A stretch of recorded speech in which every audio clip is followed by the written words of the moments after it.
We get comments all the time that read something like, "Oh man, now you guys got me wanting an Acrolite," or "Superphonics, you can't make one of those sound bad." But how is it then that 99%, more than that, of you totally missed the drum that was on the stand a few weeks ago?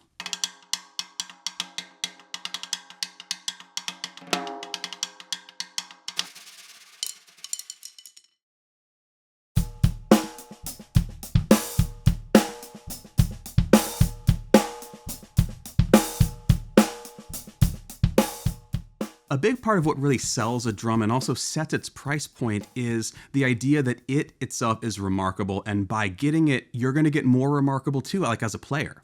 The fact of the matter is this isn't the case after all. Drums that you play are really a lens through which your playing goes out to the audience or whoever's listening, and there can be very expensive drums, very inexpensive drums, and anything in between. They're all valid, however.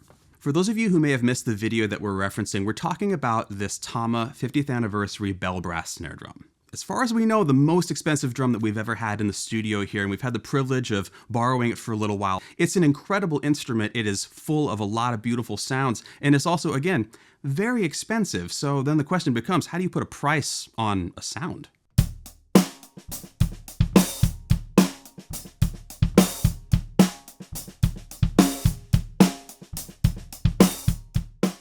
This video that we released a little while back wasn't really focused on that snare drum, but we chose to include it in the video as a little test to see if people noticed the sound of it if we didn't bring it up and make it an essential part of what we were talking about. What ended up happening was that most comments that we got back were about the content of the video, and also a large percentage were about the title that we chose and the manner in which we delivered it. Only a couple of people actually commented on this highly coveted drum that there are whole online communities centered around, and also centered around people that collect exclusively this style of instrument.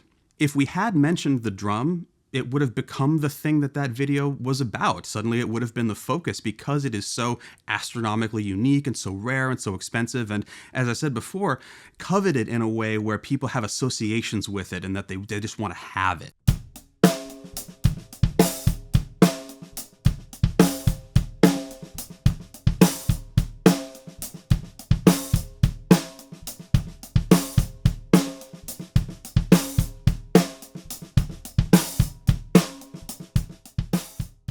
Now, it's really important for us to say that this is not to diminish the value of this instrument or to insult anybody's intelligence or taste who really loves this style of instrument.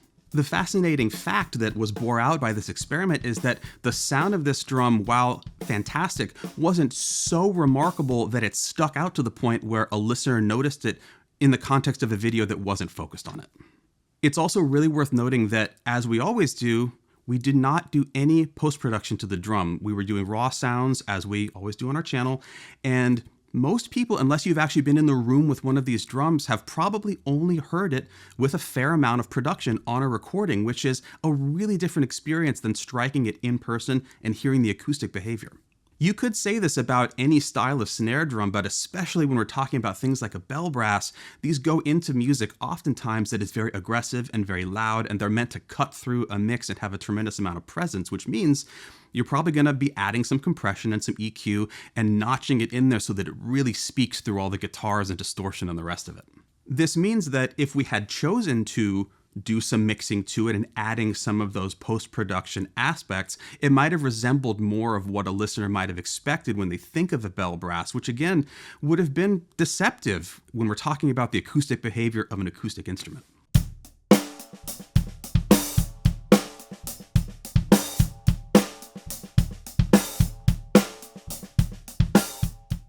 In the midst of all this analysis, what we ultimately want to be talking about is the idea that one might purchase instruments as a source of joy, or steer into the materialism of the excitement of the thing, rather than starting to dive into what's possible with the things that you already have, whether they are a super fancy drum or something more run-of-the-mill.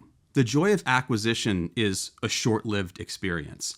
Some people are collectors, and I personally respect that. I know people who collect cymbals and drums, and I have at times been a bit of a collector myself.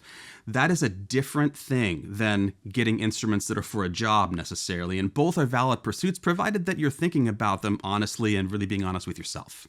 I think that every one of us enjoys getting something new to play with. I don't want to say toy because these are not toys, but A lot of us, when we're kids, it starts with toys and gifts and the excitement of something new that you get to explore. Thinking about the possibilities inside of one, again, regardless of the price point, is going to give you an ongoing source of joy and exploration, rather than buying things and just looking at it in front of you as a source of that joy.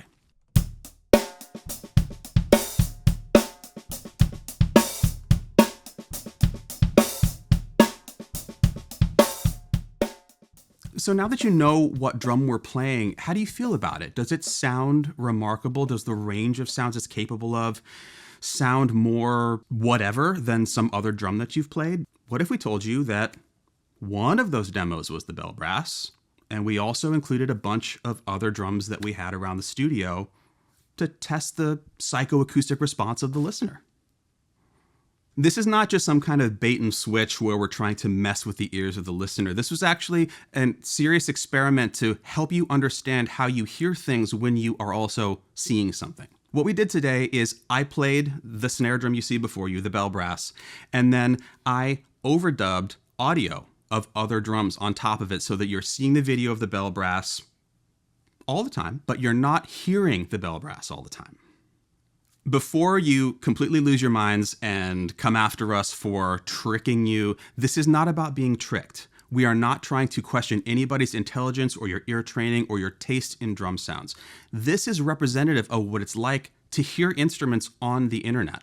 Because we don't do post-production here and we strive for raw sounds, rather than using a bunch of effects to make it sound different and try to lead your ear away, we used other acoustic raw drum sounds, which, to be fair, this drum is capable of a lot of those sounds. It's got a huge range. It can do a lot of stuff. If you're enjoying the video that you're watching today, please follow the link below to our Patreon. It's the best way to help us continue to make this show, and there's always lots of extra footage, lots of extra content, and it's a great way to make sure that we get to continue to do these kinds of experiments, even when they're a little deceptive like today's. If you're not enjoying what you're seeing today and this is driving you crazy and you're furious about what we've done, that's okay. Not every video is for everybody, and we are comfortable with both the people that love what we do and those that prefer to click away. We also want to double down on a really important thing to say here, and that is that this is not meant to diminish the quality of this instrument. It's an expensive drum, to be sure. It's also a great instrument, and we are not questioning the value of it or its uses in certain scenarios where it is the best choice when we're thinking about tools for making music. That said, if you go onto the internet and consider people's drum sounds that you hear and enjoy them, or maybe even go onto a site where they're selling instruments and you are going to buy an instrument that is being demoed for you, which has been tweaked before you get to hear it, that's the true bait and switch, because you get the experience of thinking you're hearing one thing and you're actually hearing something else. And unlike what we do, which is the signal chain is in the description of the video, you know exactly what we did. In fact, we talked about what we did in the description of this very video today. That is transparency, and it is hard to find on the internet, whether someone is displaying their playing or trying to sell you something.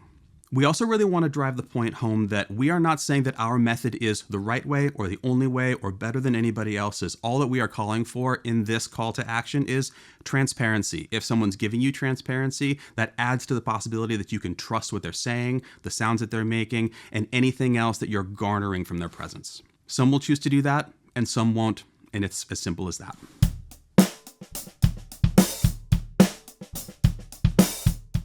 Drums are fun. Getting a new drum can be super fun. However, that is not the end-all be-all for playing this instrument and taking your playing to the highest level.